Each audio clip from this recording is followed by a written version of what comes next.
வணக்கம், நான் சுryathangaraj. இன்றைக்கி நாம் ரொம்பவுமே சூப்பர் டேஸ்டியான மேங்கோ கேக் எப்படி செய்கிறதுன்னு பார்க்கலாங்க. அதுக்கு நான் ஃபஸ்ட்டு மாம்பழத்தை கட் பண்ணி வச்சுக்க போகிறேன்.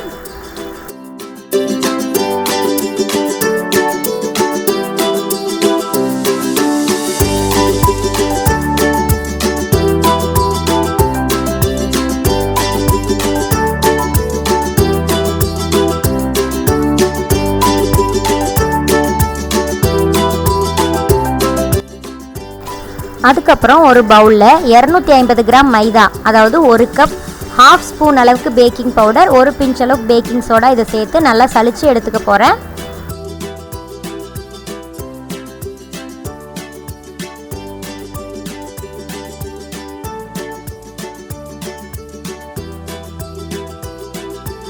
இதை நல்லா கலந்து விட்டுக்கலாம். இது மூலயமா பேக்கிங் வந்து ஈவனாக இருக்கும்.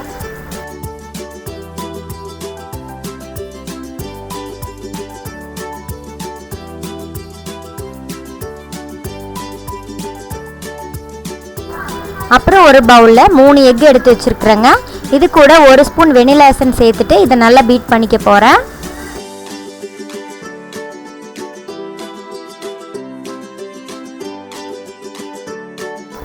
இது ஓரளவுக்கு பீட் பண்ணதுக்கப்புறம் 60 ml அளவுக்கு உருக்குன வெண்ணெய் சேர்த்துக்கிறேங்க. இதையும் நல்லா பீட் பண்ணிக்கலாம். நல்லா ஃபோமியாக வந்ததுக்கப்புறம் 250 கிராம் அளவுக்கு பொடி பண்ண சர்க்கரை சேர்த்துக்கிறேங்க. மைதாவும் 250 கிராம், பொடி பண்ண சர்க்கரையும் 250 கிராம், ரெண்டுமே ஒரு கப்.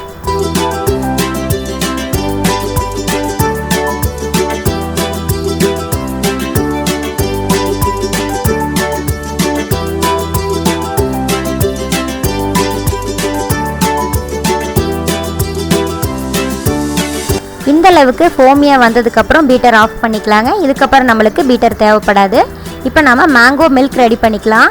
அதுக்கு 60 ml அளவுக்கு பால் எடுத்துருக்குறேன். இதில் ஒரு 2 ட்ராப்ஸ் அளவுக்கு மேங்கோ எசன்ஸ் ஆட் பண்ணிக்கிறேங்க. இதை சேர்த்துட்டு நல்லா மிக்ஸ் பண்ணிக்கலாம். இப்போ நாம் கேக்குக்காக ரெடி பண்ணி வச்சுருக்கிற ட்ரை மிக்ஸையும் அந்த மேங்கோ மில்கையும் கொஞ்சம் கொஞ்சமாக ஆட் பண்ணி மிக்ஸ் பண்ணிக்கலாம். நீங்கள் மாவையும் மில்கையும் ஆட் பண்ணும்போது ஒரு 4-5 போர்ஷனாக பிரித்து ஆட் பண்ணிக்கோங்க. ஒரே தடவையாக போட்டு மிக்ஸ் பண்ணிங்கன்னா அந்த எக்கோட ஃபோமினஸ் வந்து உடஞ்சிரும். அப்போ உங்களுக்கு வந்து கேக் வந்து மேலே ட்ரையாக வரும். கேக் நல்லா சாஃப்டாக வரணுன்னா இந்த மாதிரி கொஞ்சம் கொஞ்சமாக ஆட் பண்ணி தான் மிக்ஸ் பண்ணணும்.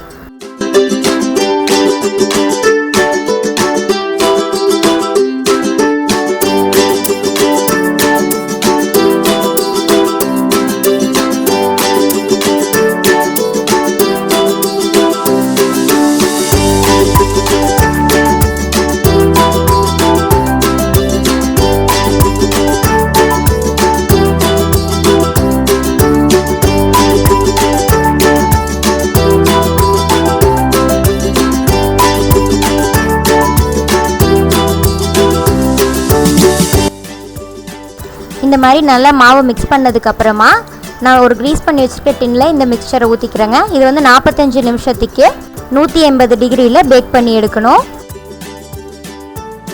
இப்போ நம்ம மேங்கோ ஸ்பாஞ்ச் கேக் சூப்பராக ரெடி ஆயிடுச்சுங்க. இப்போ இதை நான் 3 லேயராக கட் பண்ணி வச்சுக்கிறேன். இனி கேக் டெக்கரேஷனுக்கு தேவையான பொருளெல்லாம் நம்ம ரெடி பண்ணிடலாம். அதுக்கு நான் மேங்கோ கனாஷ் ரெடி பண்ண போகிறேன்.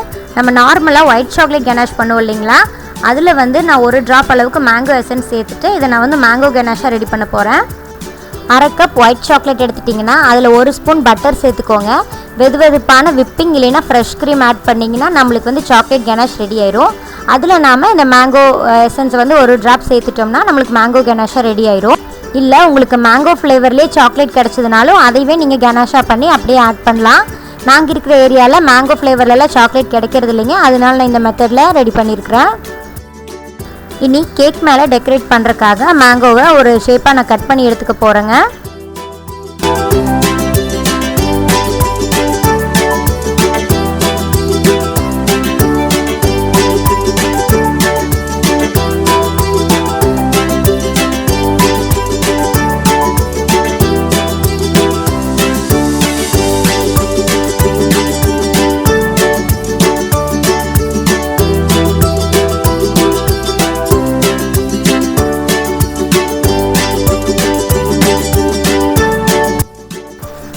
அதுக்கப்புறம் இந்த மாதிரி ஸ்கூப்பர் வந்து நான் அமேசானில் வாங்கினேங்க. இதை வச்சு நம்ம ஃப்ரூட்ஸ் எல்லாம் இந்த மாதிரி பால் மாதிரி கட் பண்ணி எடுக்க முடியும். இது இல்லாட்டி உங்ககிட்ட சின்ன குழிக்கரண்டி இருந்துச்சுன்னா கூட நம்ம அதை யூஸ் பண்ணி கூட இந்த மாதிரி எடுக்கலாம். இல்லை பீஸாக கட் பண்ணி கூட நம்ம மேலே போட்டு டெக்கரேட் பண்ணிக்கலாம். இப்போ நம்ம கட் பண்ணி வச்சுக்கிற லேயர்ஸ் எல்லாத்தையும் வச்சு நம்ம கேக்குக்கு டெக்கரேட் பண்ணிக்கலாங்க. ஒரு கேக் போர்டில் ஒரு லேயர் ஸ்பாஞ்ச் கேக் வச்சாச்சுங்க. இதுக்கு மேலே நான் சுகர் சிரப்பை வந்து ஆட் பண்ணிக்கிறேன்.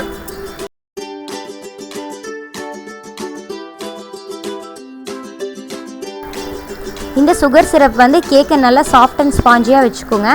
இதுக்கு மேலே நான் விப்பிங் க்ரீம் சேர்த்துக்கிறேன். இந்த விப்பிங் க்ரீம் எப்படி ரெடி பண்ணுறது அப்படிங்கிற வீடியோவை நான் ஏற்கனவே உங்களுக்கு அப்லோட் பண்ணியிருக்கிறேங்க. அதை நான் உங்களுக்கு டிஸ்கிரிப்ஷனில் கொடுக்குறேன். இதுக்கு மேலே நான் ரெடி பண்ணி வச்சுருக்கிற மேங்கோ கனாஷும் சேர்த்துட்டு இந்த க்ரீமை வந்து நான் ஈவனாக பண்ணி விட்டுக்கிறேன்.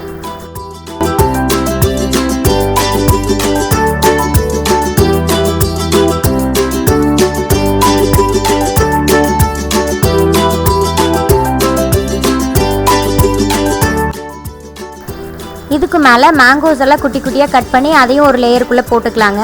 நம்ம ஒவ்வொரு பீஸ் கேக் சாப்பிடும்போதும் இந்த கட் பண்ண மேங்கோவும் வாய்க்கு வரும். அப்போ ரொம்ப டேஸ்ட்டாக இருக்கும். நம்மளுக்கு இந்த மேங்கோ கேக் ஃப்ளேவரும் ஒரிஜினல் மேங்கோவும் சேர்ந்து வரும்போது ரொம்பவுமே நல்லா இருக்குங்க இந்த டேஸ்ட்டு. இதே மாதிரி நாம் இப்போ 3 லேயரையும் ரெடி பண்ணிக்கலாங்க.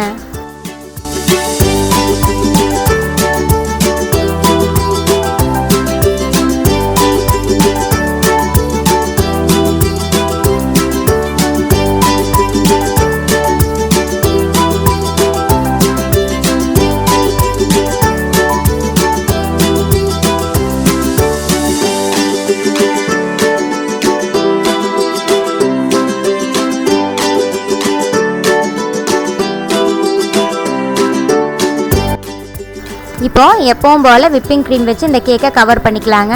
ஃபஸ்ட்டு ஒரு லேயர் க்ரீம் அப்ளை பண்ணி இந்த கேக்குக்கு க்ரம் கோட் முடிச்சுட்டு அப்புறம் ஒரு 10 நிமிஷம் ஃப்ரிட்ஜில் வச்சுட்டு செகண்ட் லேயர் க்ரீம் அப்ளை பண்ணும்போது கேக்குக்கு நல்ல ஷார்ப்பான எட்ஜஸ் கிடைக்கும். பார்க்குறக்கும் கேக் ரொம்ப அழகாக தெரியும்.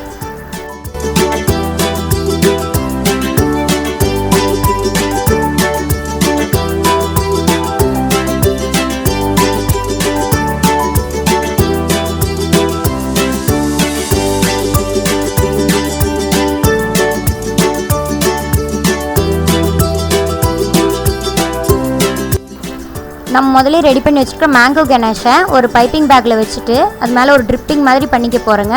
உங்களுக்கு கனாஷ் வந்து கொஞ்சம் ரொம்ப திக்காக இருக்கிற மாதிரியே இருந்துச்சு அப்படின்னா கொஞ்சம் பால் ஆட் பண்ணிங்கன்னா கொஞ்சம் லூஸ் ஆயிரும். அதுக்கப்புறம் நம்ம வந்து இது மேலே ட்ரிப்பிங் பண்ணலாம்.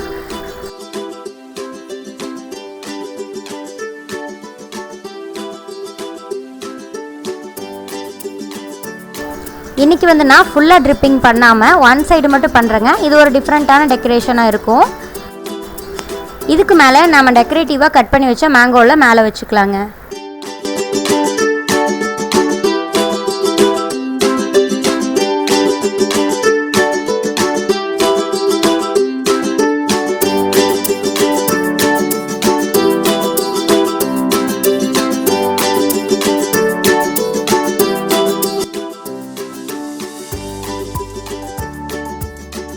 இதில் இன்னும் கொஞ்சம் க்ரீன் கலர் இருந்தால் பார்க்குறக்கு இன்னும் அழகாக இருக்குங்க. அதுக்காக நான் புதினா இலைகளை உபயோகப்படுத்திக்கிறேன்.